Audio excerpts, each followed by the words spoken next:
Oke. Eh, sudah ada yang punya judul penelitian? Belum ada yang punya. Saya, Kemarin Bu. sudah nyerahin ke Dokter Hilda, Bu. Sudah ada. Ada berapa jenis penelitian? Sudiarjo. Sudiarjo ada berapa jenis penelitian? Kurang lebih ada 2 ya, Bu. Apa? Kualitatif dan kuantitatif. Kuantitatif. Terus yang kuantitatif terdiri atas apa saja? Ada yang parametrik. Dwi Aulia. Yang kuantitatif terdiri atas apa saja? Iya, Bu. Halo. Yang kuantitatif tadi kan terdiri atas kuali dan kuanti. Yang kuanti terdiri atas apa saja? Ada penelitian analitik, Terus?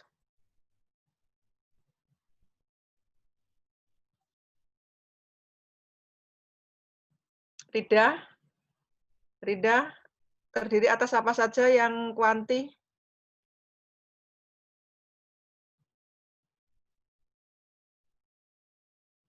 Di-unmute suaranya. Independen, Bu. Itu variabel. Independen itu. Ini jenis penelitian. Eksperimen. Eksperimen. Apalagi? Deskriptif. Deskriptif. Apalagi?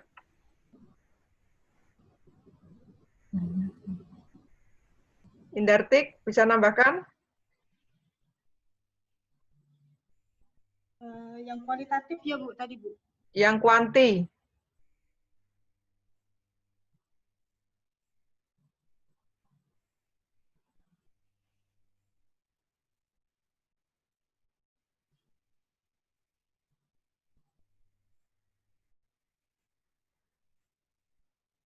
Ayo, agak cepat. Ini direkol dulu yang seharusnya sudah dipahami. Indartik, mana tadi indartik?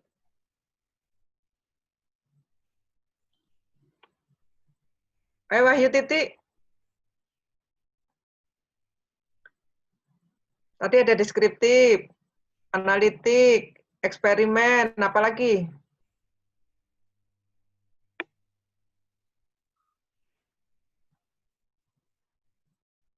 Komparatif ya, Bu. Komparatif. Aprilianti? Aprilianti?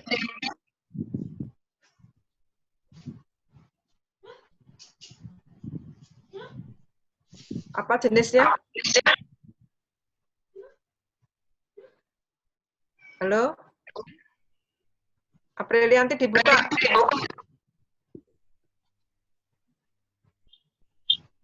Halo?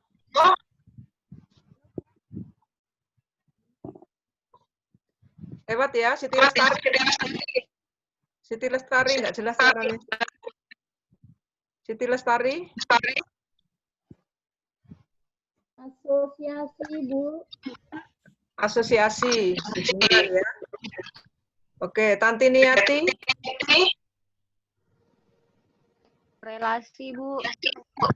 Korelasi. Korelasi. Terus ada yang masih menambahkan? Eksperimen tadi ada berapa macam? Pre-eksperimen, relasi eksperimen, dan true eksperimen. Itu eksperimen ya. Analitik, ada korelasi, hubungan ya. Ada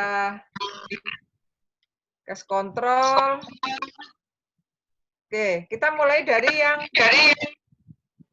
deskriptif. Bu, maaf Bu Endah. Biasanya ada berapa variabel? Bu, suaranya dengung, Bu.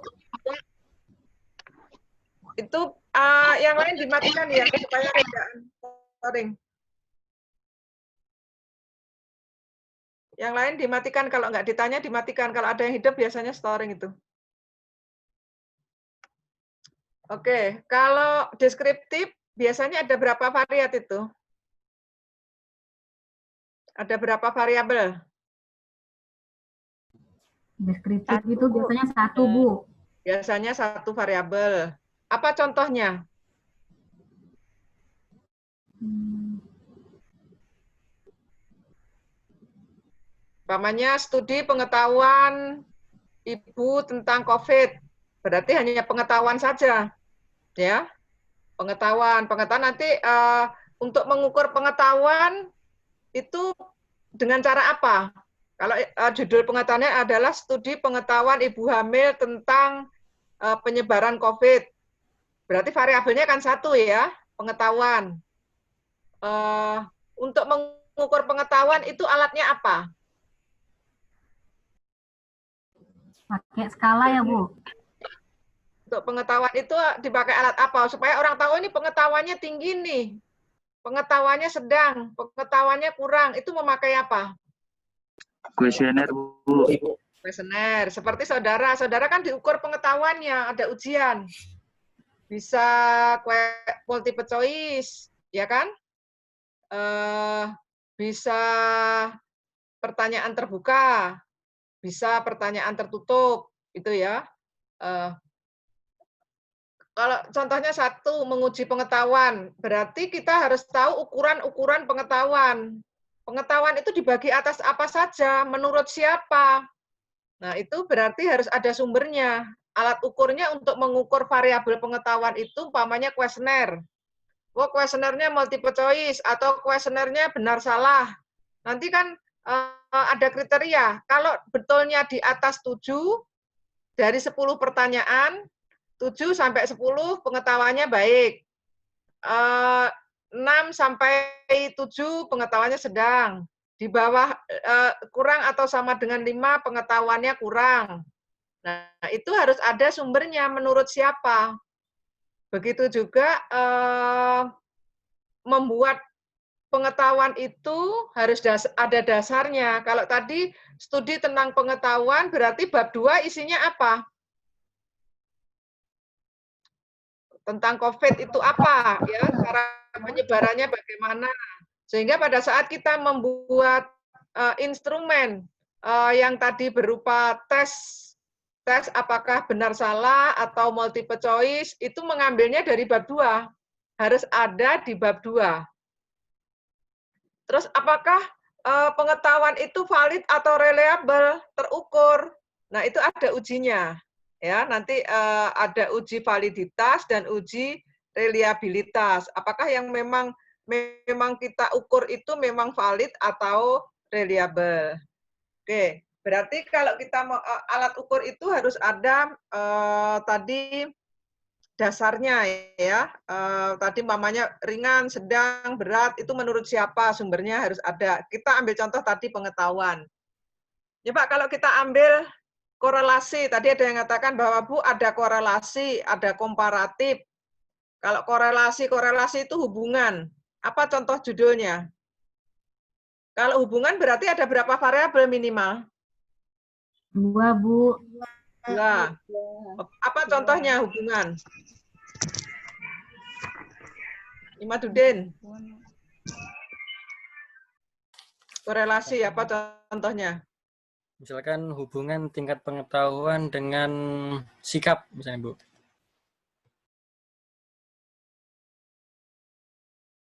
Tentang apa? Pengetahuan sikap tentang apa itu nggak spesifik. Kan harus apa Hubungan. tentang apanya itu. Ada Ya, kalau di judul itu harus ada variabelnya, harus tentang apanya, respondennya siapa. Itu kalau judul ya. Misalkan hubungan pengetahuan tentang COVID-19 terhadap sikap pencegahan COVID-19 pada masyarakat di kelurahan, misalkan kelurahan Gunung Elai, gitu Bu. Oke, berarti variabel independennya pengetahuan, variabel dependennya sikap. Sudah harus tahu bahwa pengetahuan tadi diukur dengan alat bisa dengan kuesioner, bisa multiple choice, bisa benar salah. Kalau sikap itu bisa dengan skala sikap ya. Setuju, tidak setuju, sangat setuju. Ada pernah kan? Itu harus ganjil ya. Sangat tidak setuju. Nah, nanti sikap kita harus tahu sikap itu terbagi atas sikap yang bagaimana. Teori tentang sikap itu harus ada di bab 2-nya. Sikap itu nanti terbagi kayak tadi pengetahuan itu ada tinggi, sedang, kurang. Sikap itu apakah terbagi atas sikap positif atau sikap negatif atau sikap artinya di bab 2 harus ada alat yang mengukur sikap itu terbagi atas apa saja. Jadi setiap alat ukur itu apakah itu instrumen, kuesioner, itu harus ada tolok ukurnya seperti apa. Kalau umpamanya hubungan antara kadar HB,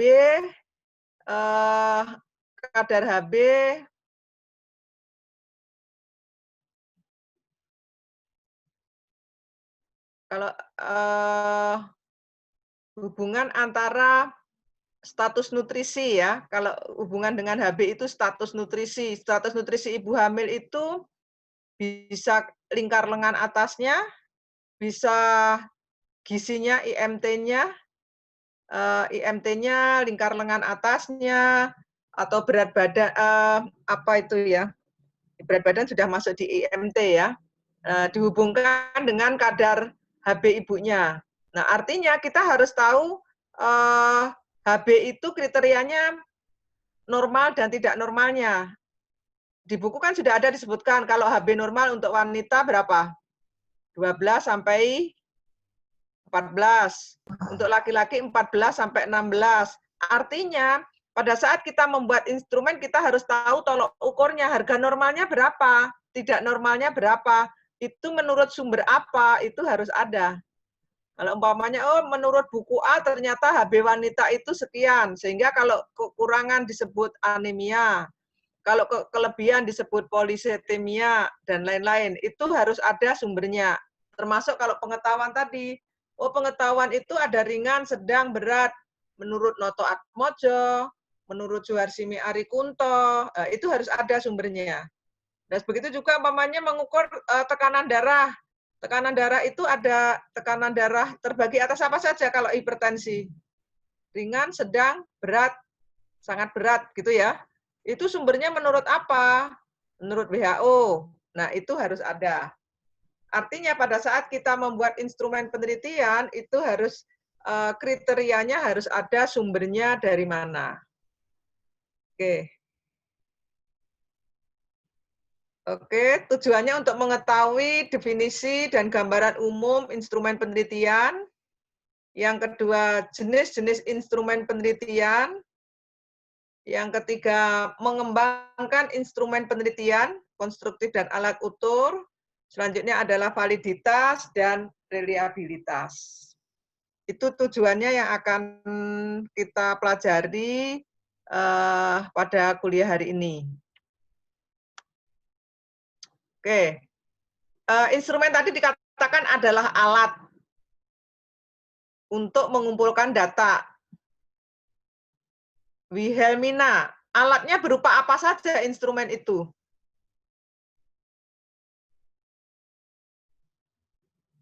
Instrumen tadi alat ya. Alatnya berupa apa saja, Wilhelmina? Kuesioner, Bu. Bisa kuesioner. Apalagi? Kuesioner, kalau apalagi? Kayak pertanyaan pretest gitu, Bu. Atau post-test untuk mengetahui tingkat pengetahuan. Itu masih kuesioner. Apalagi selain kuesioner? Wawancara. Masih kuesioner ya. Apalagi? Instrumen berupa apa? Kan tinggal variabelnya. Kalau variabelnya tekanan darah, masa instrumen? Kalau variabelnya kadar gula darah, masa instrumen? Kan digunakan untuk mengukur variabel. Harus tahu variabel penelitiannya apa. Kalau pengetahuan, sikap, itu variabelnya bisa diukur dengan kuesioner. Kalau tekanan darah, Berarti instrumennya apa? Hasil laboratorium, Bu. Pasti. Alat untuk mengukurnya lah, bukan hasil laboratoriumnya, tapi alat untuk mengukurnya. Tekanan dan tensimeter. Tensimeter, termometer, timbangan berat badan. Makanya kalau pengetahuan, maka alatnya ya kuesioner, sikap alatnya kuesioner. Kalau untuk mengetahui umpamanya status penyakit COVID, berarti apa? Pemeriksaan PCR. Ya, reaktif atau tidak reaktif, begitu. Jadi sehingga kita harus tahu variabel kita itu apa.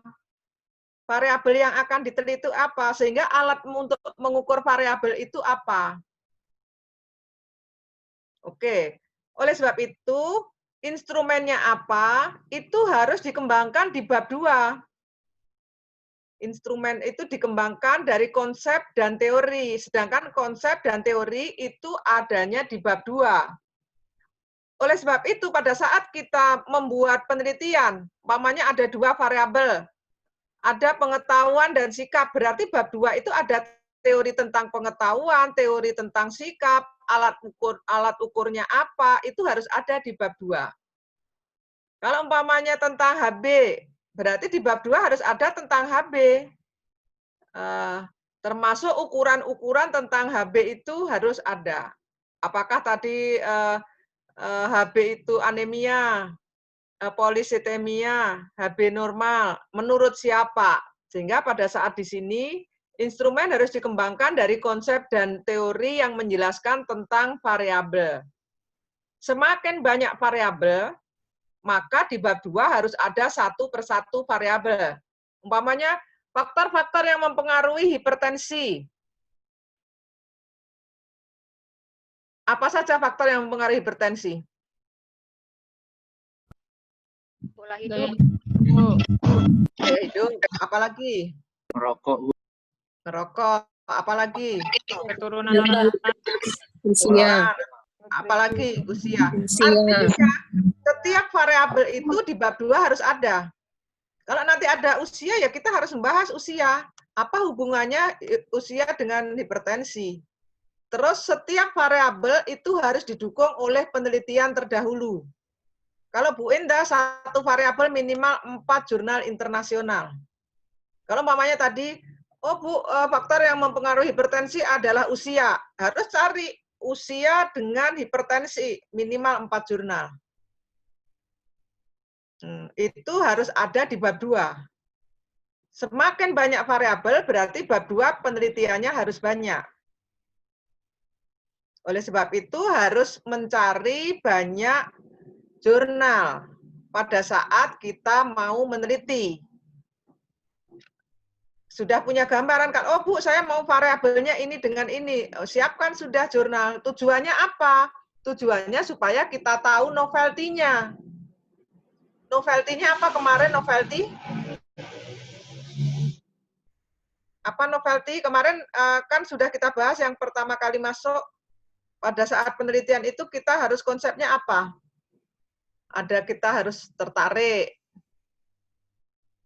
Harus ada visible, pasiennya ada. Kita tertarik, tertapa, pasiennya nggak ada. Ya, visible, oh uangnya, pemeriksaannya mahal. Oh waktunya lama, nanti nggak lulus-lulus saudara. Artinya tidak ada sekedar tertarik saja, tetapi visible, ya, interest, novelty itu kebaruan. Kalau saudara tidak membaca penelitian tentang variabel yang saudara teliti, tidak membandingkan dengan penelitian-penelitian terdahulu, maka kita tidak tahu apa perbedaan penelitian kita dibandingkan dengan penelitian terdahulu. Oleh sebab itu, satu variabel minimal ada 4 penelitian terdahulu. Ya. 4 penelitian terdahulu, baik jurnal internasional maupun jurnal nasional.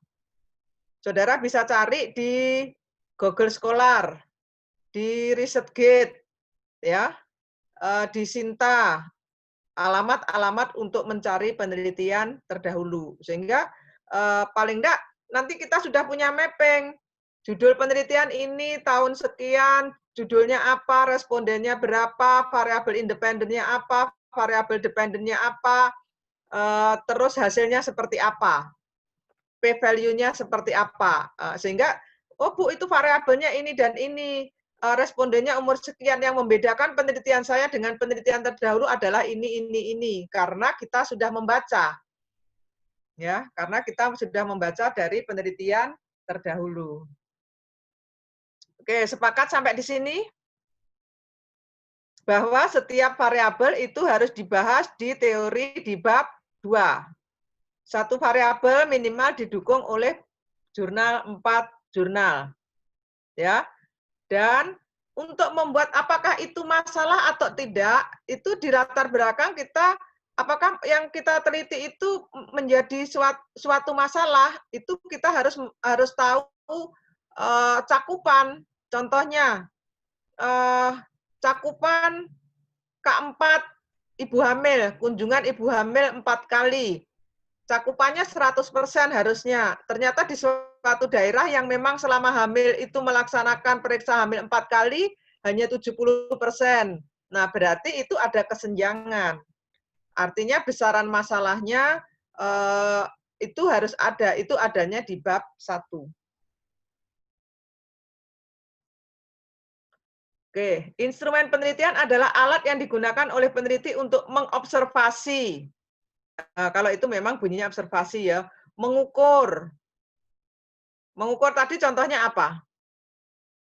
Tekanan darah, tinggi badan, berat badan, kadar gula, ya, atau menilai suatu fenomena atau kejadian, ya. Sehingga data yang diperoleh dari pengukuran dianalisis, dijadikan sebagai bukti atau eviden dari suatu penelitian. Umpamanya, saudara sudah baca dari 5 jurnal. Umpamanya ternyata kunyit itu kalau antibiotik pada saat seseorang terinfeksi, kalau dia mengkonsumsi kunyit, apakah beras kencur atau kunyit asam atau apa, ternyata kadar leukositnya turun. Nah, 4 penelitian mengatakan seperti itu. Berarti dia bisa menurunkan, kalau kadar leukositnya turun bisa untuk apa fungsinya? Kalau leukositnya turun, infeksinya berkurang ya. Atau oh dia meningkatkan limfosit. Meningkatkan limfosit berarti daya tahannya meningkat. Imunnya meningkat. Nah, itu didapatkan kalau memang, Bu, setelah saya baca dari 4 penelitian yang terdahulu, semua p-value-nya kurang dari 0,05 pada orang yang umpamanya sekarang kan dipercaya bahwa apa itu seperti kunyit, jahe, terus temulawak, itu kan bisa meningkatkan daya tahan ya, meningkatkan daya tahan tubuh. Dari 4 penelitian, ternyata limfositnya semuanya meningkat, terus di penelitian kita ini ternyata juga meningkat, maka itu sudah menjadi evidence base, menjadi bukti berdasarkan penelitian yang itu bisa diterapkan di masyarakat. Pernah nggak dengar cerita iklannya, iklan apa itu? Yang ternyata limfositnya meningkat. Minuman apa itu?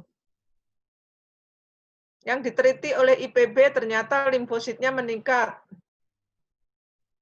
Yang sering di televisi? Apa? Lain tolak angin kah, Bu? Apa itu? Tolak angin, bukan ya? Tolak angin. Tolak angin, apalagi? Itu kan ada kan, oh ini sudah diteliti di universitas ini, ternyata hasilnya ini. Itu namanya evidence base, artinya berbasis bukti dari penelitian. Nah, harapan kita memang dari evidence base ini, kalau ternyata dari sekian banyak jurnal, ternyata itu efektif, p-value-nya lebih kecil dari 0,05.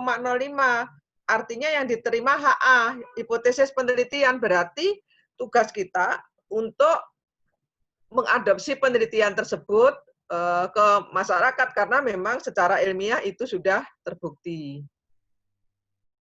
Oke, makanya ada update ya, update salah satunya kalau dulu waktu Bu Endah Akper tahun 84, Bu Endah lulus Akper ya. Akper Malang tahun 84, itu kalau orang ada CKR itu posisinya Trendelenburg kepala lebih rendah 15%. Tapi sekarang kalau CKR, CKB posisinya bagaimana?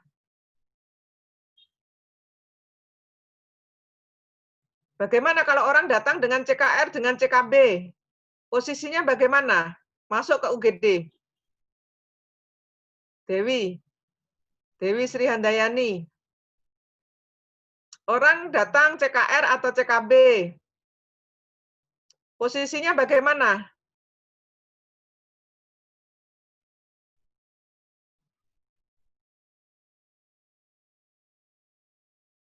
Ada yang bisa menjawab?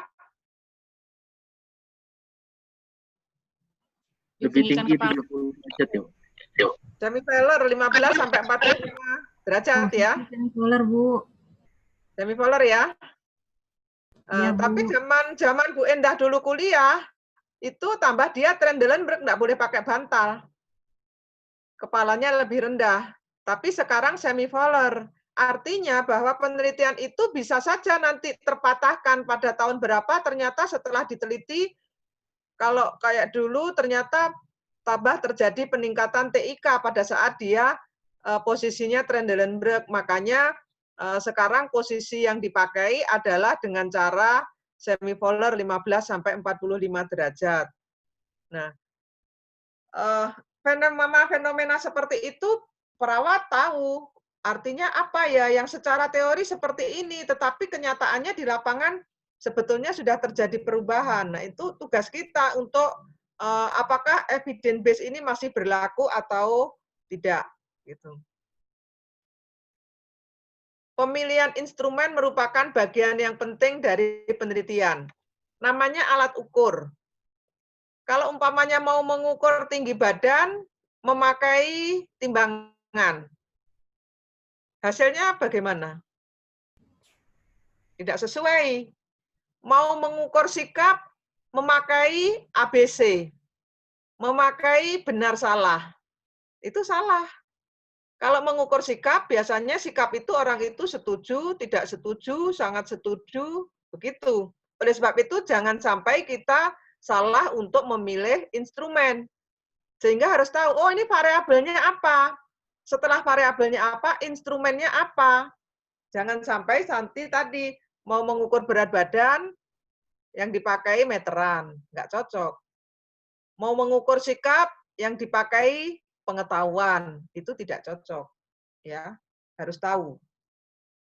Oleh sebab itu, instrumen menentukan ketepatan penelitian. Kesalahan menggunakan instrumen yang tepat dan tidak valid dan tidak reliable menyebabkan hasil penelitian tidak akurat. Oleh sebab itu, pada saat seseorang mau meneliti, Bu Endah ini pelatih Riskesdas tahun 2018.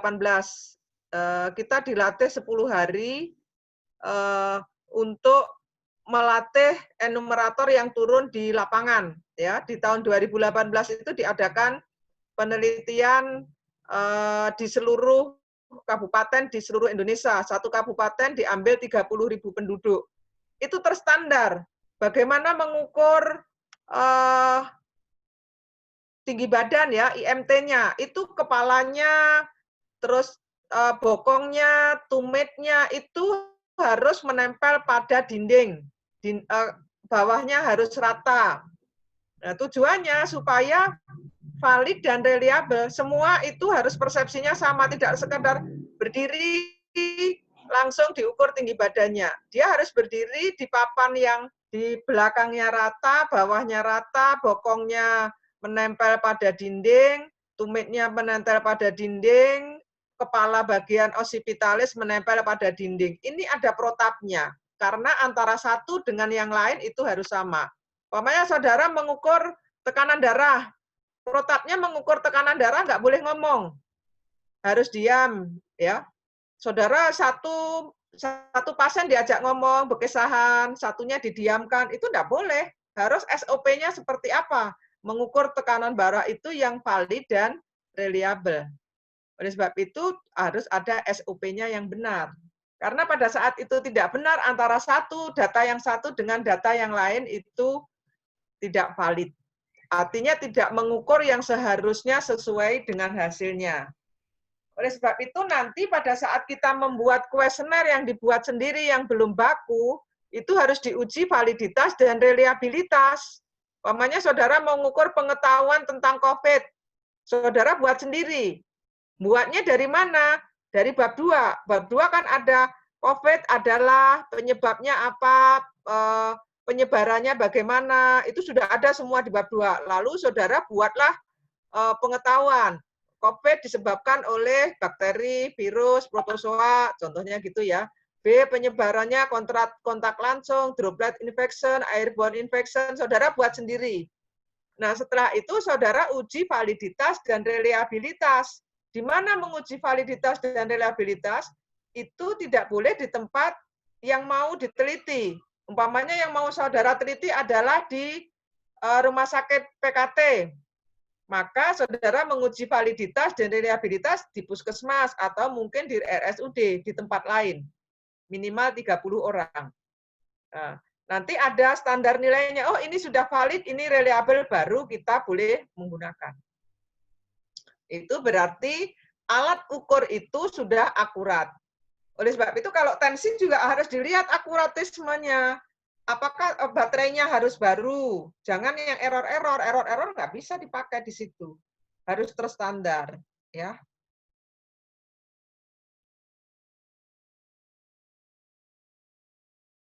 Ini contohnya atropometri ya. Atropometri itu pun harus jelas. Oh, mengukur lingkar kepala, jangan sampai mengukurnya di daerah itu kan harus jelas ya. Frontalis, occipitalis, harus di daerah mana itu harus jelas karena diameternya akan berbeda pada saat definisi operasionalnya tidak jelas. Mengukur daerah lingkar kepala adalah dari os ini sampai os ini sampai os ini, itu harus jelas. Karena nanti yang orangnya tidak mikrosepali menjadi mikrosepali kalau definisi operasionalnya tidak jelas. Apa beda definisi operasional dan definisi konseptual?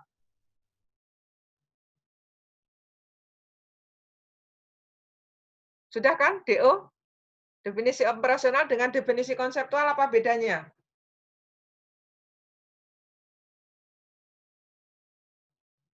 Belum dapat, Bu. Belum dapat. Kalau definisi konseptual, definisi yang didapatkan menurut pendapat orang, ada ahli. Pamannya pengetahuan adalah hasil mengindra dari melihat, mendengar, meraba, menurut Sukijo Noto Atmojo tahun 2010 dalam buku apa. Itu namanya definisi konseptual. Kalau definisi operasional adalah definisi yang dioperasionalkan oleh peneliti. Pengetahuan yang dimaksud dalam penelitian ini adalah pengetahuan tentang COVID, meliputi penyebabnya, penyebarannya, cara menghindarinya, itu didefinisikan oleh peneliti. Artinya spesifik untuk penelitian tersebut. Nah, tiap variabel peneliti harus mempunyai definisi operasional untuk penelitian tersebut. Biasanya ada dua, definisi konseptual dan definisi operasional.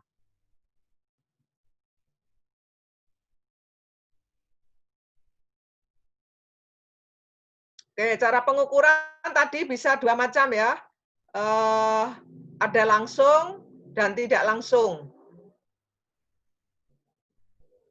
Kalau cara langsung, peneliti langsung menjadi enumerator. Langsung enumerator itu pengambil data. Jadi karena peneliti yang mengambil datanya, diambil saat itu, datanya data primer, maka peneliti mengetahui subjek penelitian. Pada saat kita mengetahui subjek penelitian, maka enak kita membuat penjelasan. Umpamanya tingkat kecemasan. Oh, tingkat kecemasannya tinggi karena mungkin faktor lingkungannya saat itu seperti apa, kondisinya psikisnya seperti apa. Peneliti bisa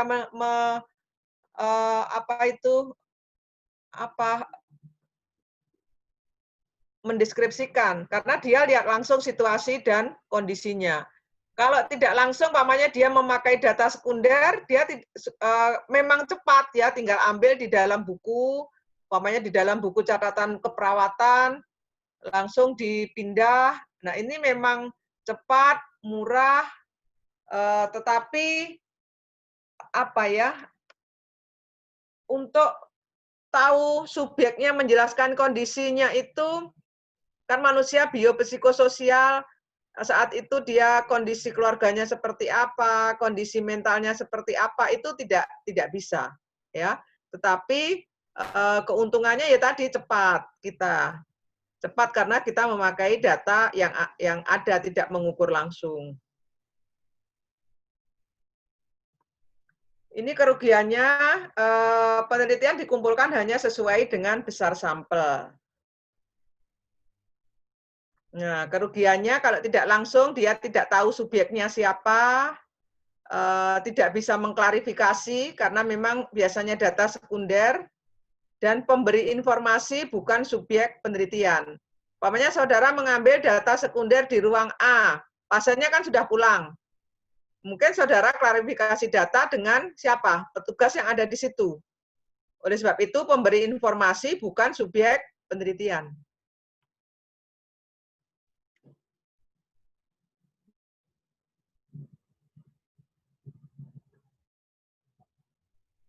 Oke, pengukuran variabel. Variabel ada yang dapat diukur langsung, tetapi ada yang diukur melalui indikator tertentu. Apa contohnya yang diukur langsung?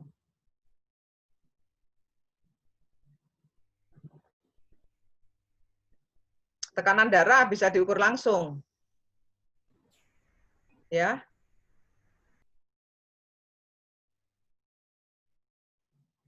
Ini contohnya variabelnya bisa berat badan, tinggi badan, HB.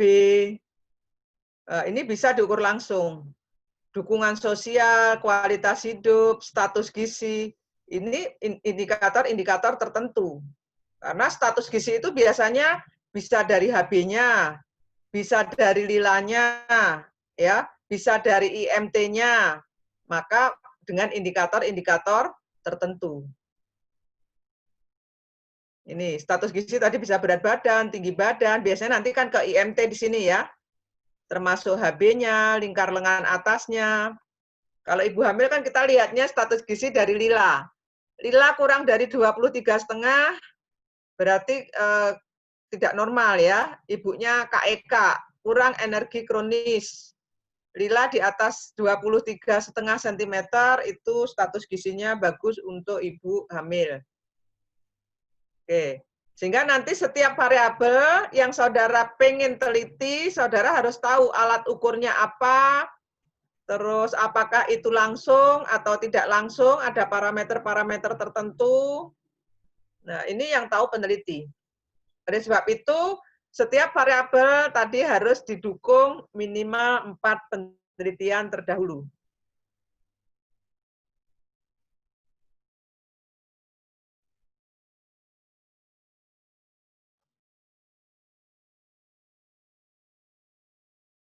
Oke, sesuatu yang abstrak itu harus dikonkretkan. Dikonkretkan melalui pengukuran variabel. Ya, tadi kita bahas ada definisi 2 macam, definisi konseptual dan definisi operasional, baru masuk ke dimensi-dimensi, baru masuk ke indikator-indikator. Ya. Ini contohnya status nutrisi. Status nutrisinya, variabelnya bisa dilihat dari kadar HB-nya, bisa dilihat dari lingkar lengan atasnya, bisa lihat dari IMT-nya. Dimensinya kalau kadar HB tadi berarti apakah kurang dari 12 sampai 14 wanita atau kurang dari 14-16 pria. Nah, ini dimensinya beda-beda ya. Kalau lila apakah kurang dari 23,5, kalau IMT kurang dari 19 dan lain-lain. Nah, di sini maka pengukuran melalui indikator ini. Makanya dikonkretkan indikator itu kita harus tahu harga normalnya berapa, menurut siapa. Ini harus jelas indikatornya. Oke, paham sampai di sini? Bisa mengikuti ya? Oke, kita lanjut. Pemilihan instrumen. Instrumen itu ada yang sudah baku. Menurut ahli sudah ada di situ ya. Instrumen cemas, instrumen nyeri, nyeri menurut siapa. Nah, itu sudah ada di teori-teori keperawatan, di penelitian-penelitian keperawatan itu sudah ada instrumen yang sudah baku yang sesuai untuk mengukur variabel. Atau boleh juga itu dimodifikasi atau dikembangkan. Kalau kita mengembangkan instrumen tersendiri, itu boleh uji validitas dan reliabilitas. Yang baku pun kadang-kadang juga perlu di validitas reliabilitas karena umpamanya itu dibuat oleh orang Amerika. Sosial budayanya orang Amerika mungkin agak berbeda untuk di orang Indonesia. Jadi di sini memang yang baku itu ada dua pendapat. Ada yang mengatakan, oh tidak perlu uji validitas dan uji reliabilitas, tetapi ada juga yang silahkan diuji validitas dan reliabilitas karena budayanya berbeda di situ. Ini contoh alat ukur, ada pabrikasi, ada standar pakar dan buatan peneliti. Pabrik contohnya apa? Timbangan, buatan pabrik ya. Meteran, pengukur tekanan darah, termometer, itu pembuatan pabrik. Standar pakar yang dibuat oleh pakar, intelijensi, kecemasan menurut HARS, ya, TPA, kemampuan, standar nyeri, FAS, itu ada ahlinya di situ. Jadi ini menurut siapa ahlinya siapa. Atau yang dibuat oleh peneliti. Apa beda pertanyaan terbuka dengan tertutup? Saudara membuat pengetahuan. Kalau tertutup contohnya seperti apa? Ada pilihannya, Bu. Sudah ditetapkan ya, benar, salah, A, B, C. Itu tertutup ya. Kalau terbuka itu ke arah multiple choice, orang boleh mengembangkan pendapatnya. Lembar observasi. Yang jelas kalau membuat lembar observasi, mengawasi, itu tidak boleh yang diawasi tahu. Apakah yang dilakukan prosedur cuci tangan 6 langkah itu betul? Saudara berdiri di situ, saya penelitian nih mau mengoversasi, apakah perawat betul-betul melaksanakan cuci tangan 6 langkah? Karena diawasi maka itu tidak mengukur yang sebetulnya. Harusnya pasang aja mungkin foto atau CCTV, sehingga orang itu tidak tahu kalau diawasi. Kalau diobservasi dengan tahu, itu kadang-kadang tidak mencerminkan hal yang sebenarnya.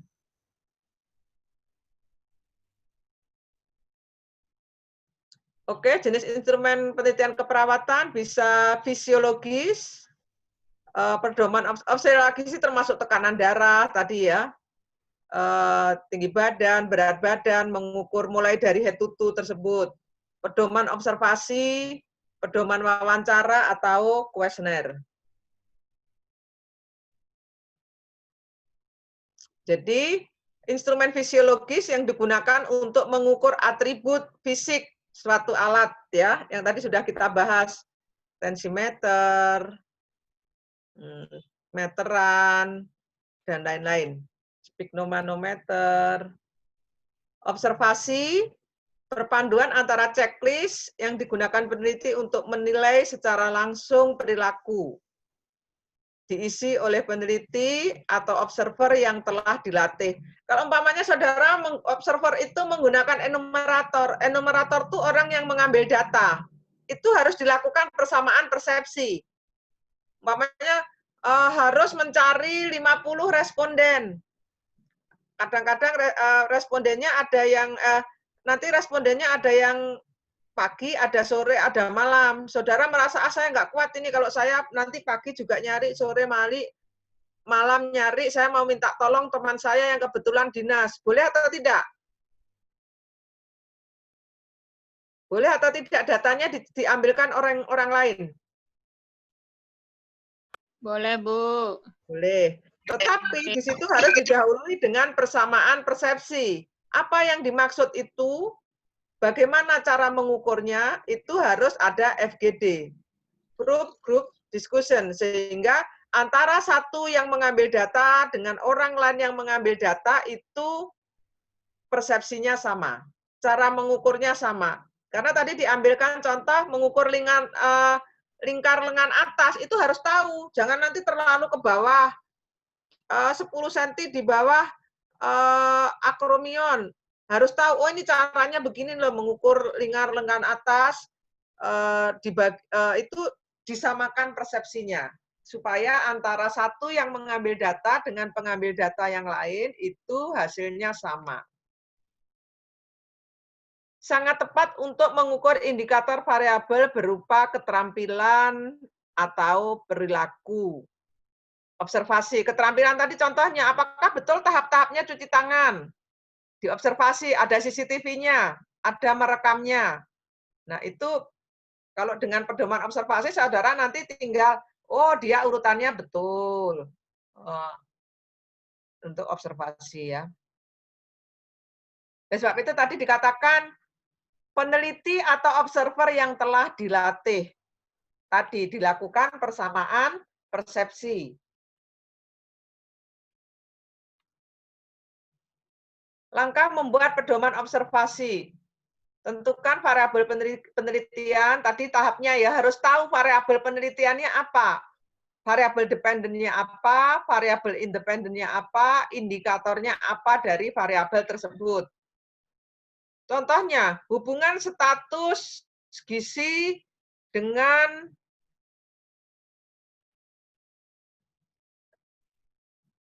status gizi dengan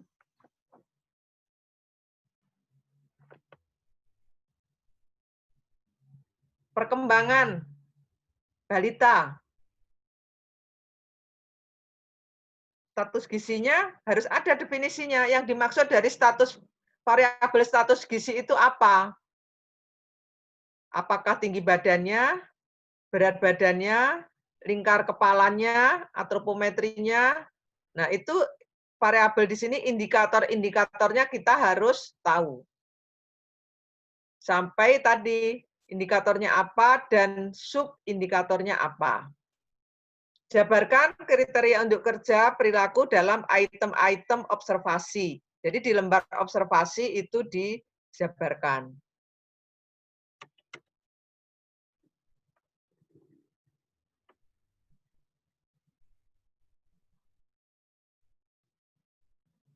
Langkah membuat pedoman observasi itu bisa mengikuti pendapat pakar. Apakah item-item observasi sudah mewakili semua unsur dimensi konsep yang diteliti. Jadi boleh menurut si A, menurut si B yang harus diobservasi A, B, C gitu ya. Atau uji reliabilitas, uji kappa. Ini nanti diajarkan di statistik, Pak Rizky. Pak Rizky sudah ngajarkan kah? Uji reliabilitas. Nanti ada. Belum, Bu. Ya, nanti diajarkan di sini uji kappa untuk menilai reliabilitas. Ini contoh pedoman observasi. Tanda dan gejala inkontinensia urin. Ya, baru iya, tidak di sini. Ini dari mana buatnya? Dari mana membuat di sini? Dari mana kalau saudara membuat sendiri? Bisa dari teori ya, Bu. Dari teori yang harus ada di bab 2. Dan harus ada menurut siapa di bab 2 itu. Ya. Menurut jurnal ini, menurut buku ini. Selanjutnya pedoman wawancara. Mengumpulkan, kalau tadi observasi ya. Selanjutnya adalah wawancara. Mengumpulkan data, dilakukan berinteraksi bersama, mendengarkan yang disampaikan secara lisan oleh partisipan. Jadi dilakukan dengan suatu panduan atau pedoman wawancara agar lebih terarah. Jadi pada saat kita wawancara harus ada pedomannya, saya mau tanya tentang apa. Harus ada di situ. Kalau enggak nanti ngalor ngidul itu. Orangnya pengesah, cerita kemana-mana. Ya. Jadi berisi daftar pertanyaan yang dibuat secara terstruktur berdasarkan tujuan penelitian atau variabel yang ingin diteliti. Itu di pedoman wawancara. Selanjutnya kuesioner berisi beberapa item pertanyaan, pernyataan yang dibuat berdasarkan indikator suatu variabel. Indikatornya adanya di mana? Di bab 2. Berikan untuk mengetahui respons subjek terhadap setiap item pernyataan dengan cara meminta subjek menuliskan respon terhadap setiap pernyataan. Tadi boleh dibuat ya, di scoring, scoringnya berbeda sesuai dengan skala yang diinginkan oleh peneliti. Skalanya bisa skala Likert. Skala Likert tadi setuju, sangat setuju, tidak setuju.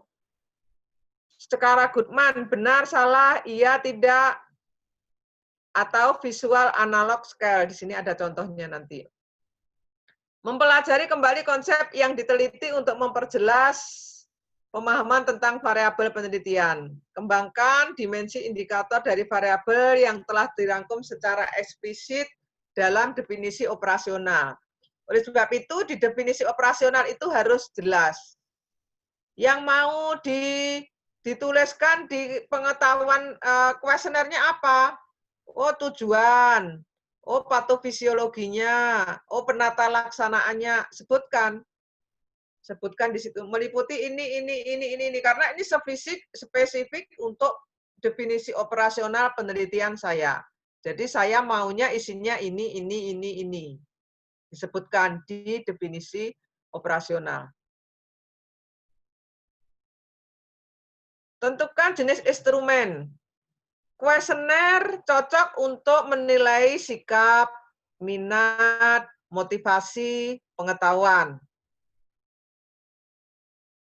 Pedoman observasi untuk menilai atribut fisik.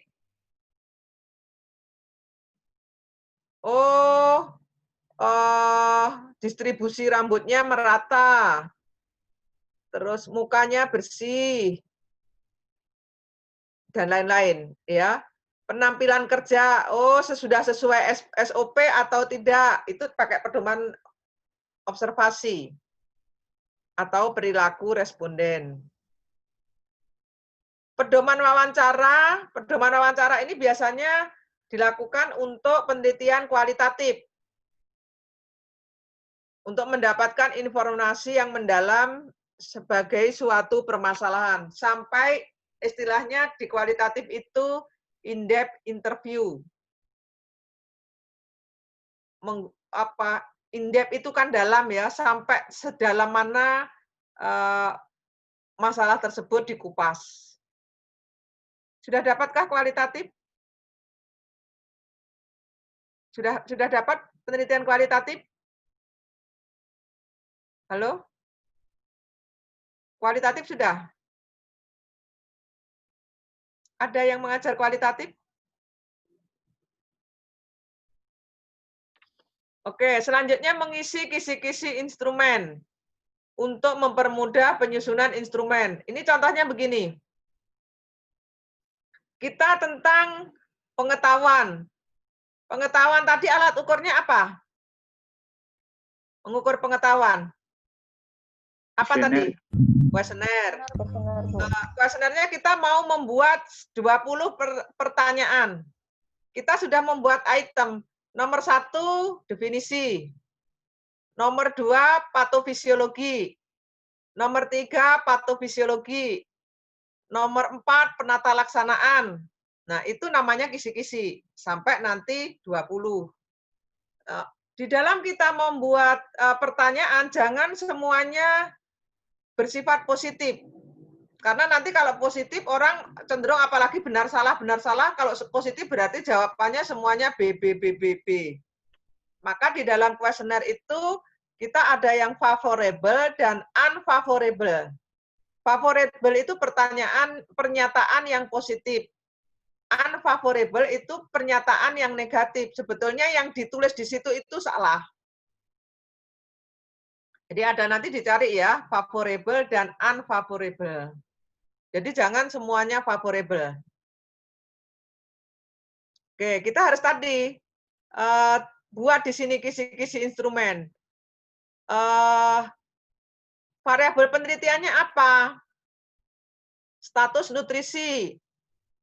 Dimensinya apa di status nutrisi tadi? Kalau di sini umpamanya tekanan darahnya, ini lilanya, ini berat badannya, ini tinggi badannya, indikatornya apa, subindikatornya apa. Kalau umpamanya di sini, oh ini patofisiologinya, ini penyebarannya, penata laksanaannya, indikatornya apa, pertanyaannya apa.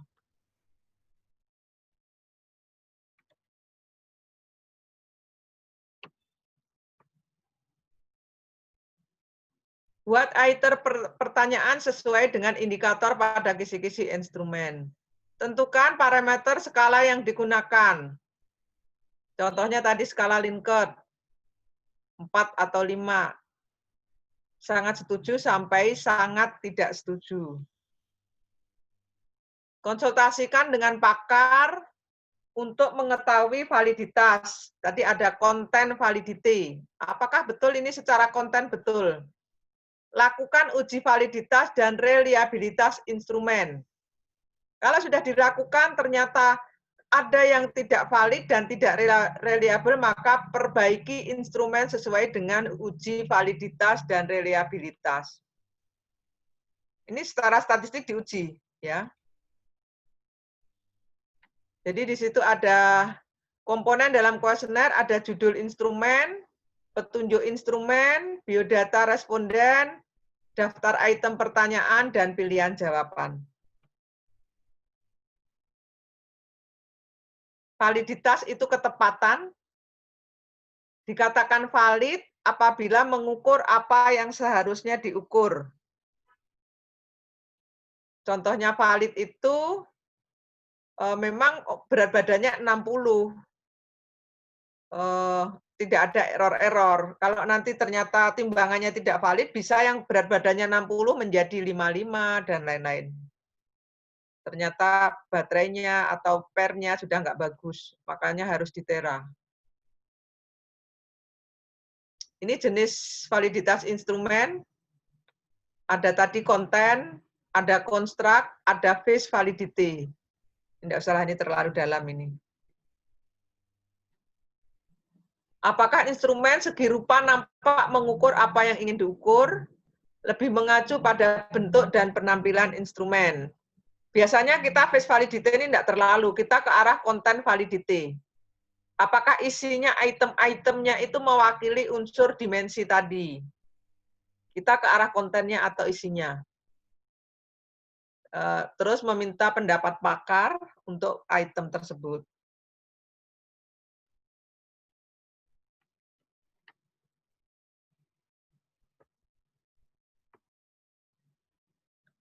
Validitas konstruk Sejauh mana instrumen memiliki item pertanyaan yang dilandasi oleh konstruk tertentu secara rasional berdasarkan konsep yang sudah mapan. Artinya di sini menurut teori-teori. Konsep yang sudah mapan itu menurut definisi konseptual.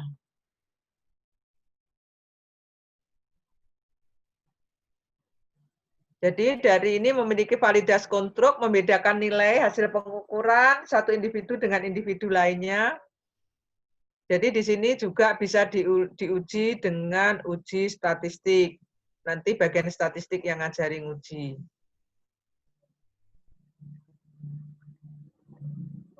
Ukuran validite merupakan validasi instrumen membandingkan instrumen lain yang sudah terbukti valid, gold standar.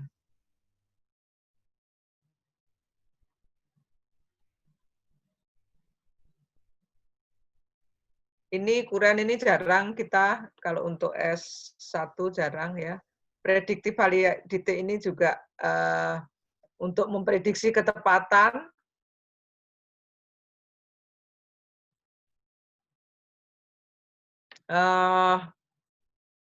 Memang untuk prediktif ini juga agak susah ya. Apakah kalau orang dengan AS-nya bagus 10, berarti paru-parunya bagus, jantungnya bagus. Apakah ada hubungan antara Apgar score dengan kegagalan organ di kemudian hari?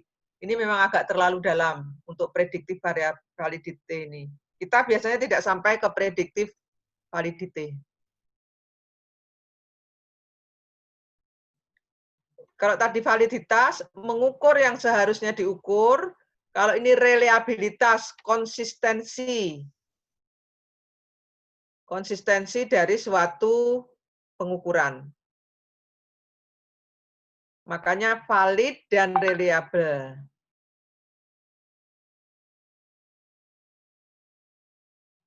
Harus konsisten, jadi nanti ada uji reliabilitas dan ada uji validitas. Dikatakan variabel itu reliable dapat diterima apabila nilainya lebih besar daripada 0,80. Jadi nanti ada nilainya per item. Nomor 1 nilainya berapa, nomor 2 nilainya berapa, dikatakan valid apabila nilainya ini. Nanti dari Pak Rizky diajarkan nilainya berapa setelah diuji reliabilitas. Jadi kalau di atas ini berarti reliable. Kalau nilainya kurang dari 0,80, ya itu soalnya diganti atau dikeluarkan.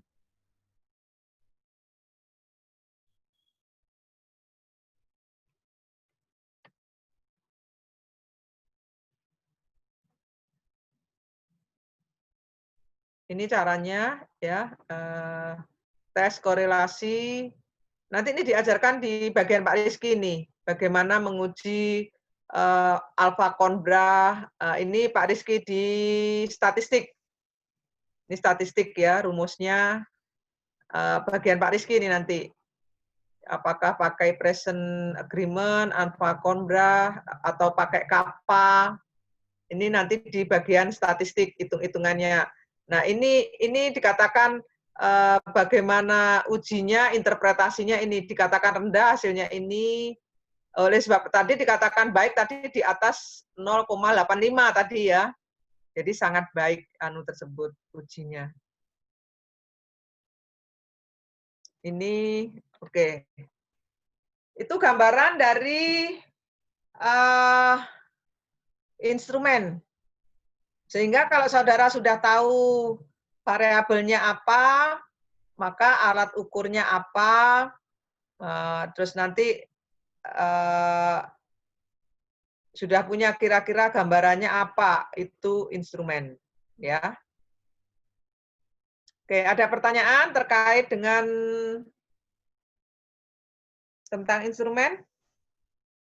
Mau nanya, Bu? Silakan.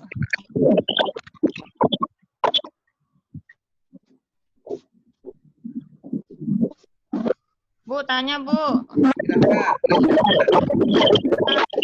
Tadi yang membuat instrumen, Bu. Misalnya tadi kuesioner dengan 20 pertanyaan, kan ada tidak boleh pertanyaan positif semua. Itu berapa-berapa, Bu, yang positif sama yang negatif? Apakah 50-50 atau 70-30 gitu, Bu? Tidak boleh juga terlalu banyak, ya. Secara standar biasanya prinsipnya ya minimal 30% itu ada unfavorable-nya. Jadi kalau 10 ya minimal 3 itu ada unfavorable. Jangan semuanya favorable. Mau nanya, Bu. Karena nanti orang cenderung biasanya dia ada orang yang memang pokoknya asal jawab saja, itu tidak mengukur yang seharusnya diukur, malas baca. Oh, ini betul aja, ya. Hati-hati yang seperti itu. Ya. Tidak mengukur yang seharusnya diukur. Baca aja orangnya nggak mau. Oleh sebab itu pada saat kita langsung, kita sudah tahu, oh ini nggak cocok nih, tadi orangnya ngisinya asal-asalan lagi nggak konsen, ya keluarkan, jangan itu diambil sebagai sampel. Karena kalau kita tadi mengambil data langsung, maka kita akan tahu kondisinya itu apakah dia mengukur yang seharusnya diukur. Kalau itu kita titip orang, ya kadang-kadang nggak tahu, pokoknya apalagi kalau taruh saja ditinggal, nggak tahu kita. Kalaupun sebutnya boleh nggak, Bu? Ya boleh, cumanya tadi apakah betul dia yang ngisi, apakah betul dia dibaca, nggak semua orang, oleh sebab itu, maka pada saat mau meneliti itu di etiknya, kita harus ada penjelasan sebelum penelitian, ya, PSP, atau istilahnya informed consent. Nama saya Indah, saya mahasiswa Poltekkes, mau meneliti, dan kebetulan Ibu menjadi responden penelitian saya akan menanyakan tentang ini, nanti hasilnya seperti ini. Dan sebetulnya di dalam penelitian ini kita boleh memberikan sesuatu kepada responden sebagai pengganti waktu dan kesediaannya. Itu boleh, secara etik boleh, umpamanya sekedar tanda terima kasih saya karena Ibu sudah mau berpartisipasi menjadi responden saya akan memberikan terserah mungkin makanan kecil dan lain-lain, itu secara etika boleh. Kalau umpamanya orangnya harus datang dari suatu daerah, mengeluarkan ongkos untuk datang ke saudara, saudara juga harus berhak untuk memberikan uang transportnya. Juga seorang peneliti itu juga harus berhak untuk efek samping. Itu yang bertanggung jawab adalah peneliti. Itu di etik. Etik sudahkah etik penelitian? Belum, Bu. Belum. Oke. Nanti di etik itu ada etikanya bagaimana pada saat kita meneliti bagaimana memberlakukan responden tersebut. Tidak hanya sebagai objek penelitian, tapi menjadi subjek penelitian. Harus diorangkan orangnya. Oke, silakan ada pertanyaan. Nanya, Bu. Bu, mau nanya untuk dalam skala pengukuran, misalnya instrumen yang kita gunakan pakai sumber itu ada batasan waktunya enggak ya, Bu ya? Kuesioner kah? Kuesioner yang kita buat sendiri. Ya, Bu, bisa. Kuesioner misalnya seperti itu, Bu. Kuesioner kita membuat sendiri. Iya. Misalnya kalau ada yang ngambil sumber itu, Bu, ada batasan waktu tahunnya enggak, Bu? Kuesioner yang dibuat orang atau dibuat sendiri? Dibuat orang misalnya, Bu, ngambil sumber contoh itu loh, Bu, maksudnya. Itu kalau tidak pakar orangnya, itu kita harus uji validitas dan reliabilitas. Umpamanya, saya penelitian tentang pengetahuan Ibu tentang ASI eksklusif oleh Endah Wahyutri tahun 2013 gitu ya. Terus itu kita contek. Itu harus kita, karena saya belum pakar di situ. Walaupun itu sudah uji validitas, uji reliabilitas, kapanya lebih dari 0,85, masih perlu dilakukan uji validitas dan reliabilitas lagi di situ. Untuk yang pakar, umpamanya tadi menurut Harsh, itu memang ada dua versi. Ada orang yang mengatakan bahwa, oh itu sudah teruji itu, kalau skala Harsh itu tidak perlu diuji. Tetapi ada pendapat bahwa itu yang membuat orang Amerika, budayanya berbeda, orang Asia dan lain-lain, minta juga diuji validitas dan reliabilitas. Kalau saudara dihadapkan pada kondisi seperti itu, ikuti aja pembimbing, kita cari yang aman. Ya, kalau pembimbingnya ini sudah terstandar, ini menurut si A, pakarnya ini. Nah, umpamanya tentang efikasi menurut si A, pakar efikasi. Memang ada dua aliran. Ada aliran yang perlu diuji lagi untuk validitas dan reliabilitas, dan ada yang mengatakan kalau itu sudah buatan pakar nggak perlu diuji. Tetapi kalau saya biasanya saran ikuti saja pembimbing. Kalau pembimbingmu menyarankan uji lagi, uji. Kalau tidak perlu, ya tidak usah. Ya, paling aman begitu. Ikuti saran pembimbing. Karena dua-duanya betul. Dua-duanya mau diuji juga tidak masalah, tidak diuji juga tidak masalah. Itu pernah terjadi. Yang satu pembimbing ngotot tidak diuji, satunya mengotot perlu diuji. Nah, akhirnya nanti menjadi lama kalau kasusnya seperti itu. Bu, maaf Bu, mau nanya tadi Bu. Maksudnya diuji kembali walaupun dari pakar tuh maksudnya seperti apa ya Bu? Uji validitas dan reliabilitas. Sebelum masuk ke responden, tadi kan sebelum kuesioner itu digunakan, umpamanya respondennya di rumah sakit PKT, yang sudah dibuat tadi pengetahuan 20 pertanyaan itu diuji dulu, tapi tidak boleh di rumah sakit PKT. Ujilah di puskesmas. Kalau di rumah sakit PKT respondennya ibu hamil, di puskesmas juga ibu hamil, tetapi di tempat yang berbeda. Baik, Bu. Maka nanti ada secara statistik nilainya, nanti diajari oleh Pak Rizky. Alfa konbrahnya berapa? Oh ini valid, nanti diajari. Ya, karena saudara statistik belum masuk sehingga belum paham. Oke, terima kasih Bu. Ya. Oke, ada lagi? Tidak ada? Kalau tidak ada, Ibu tutup ya. Saya akhiri kuliah pada hari ini. Tetap semangat. Mikir-mikir. Sudah dibagi kah? Belum dibagi ya pembimbingnya? Belum Bu. Kan baru semester semester 1. Tapi biasanya di semester 1 sudah juga langsung dibagi pembimbing. Sehingga nanti paling enggak kalau sudah ketertarikannya di mana, itu sering-sering membaca jurnal. Memang idealnya jurnal itu 10 tahun terakhir. Ya. Pada saat kita melihat jurnal, kita harus tahu kualitasnya. Scopus, Sinta berapa, itu kita harus tahu. Ya. Tidak sekedar mamanya ini jurnal, ini publikasinya asal-asalan, itu tidak boleh. Oleh sebab itu pada saat cari yang tertinggi ya. Jadi umpamanya cari di bahasa Inggris itu dari kata kuncinya. Dari kata kuncinya, dari tahunnya, pain, umpamanya nyeri, pain, headache, gitu ya. Pain, headache, baru tahunnya apa, nyeri di mana.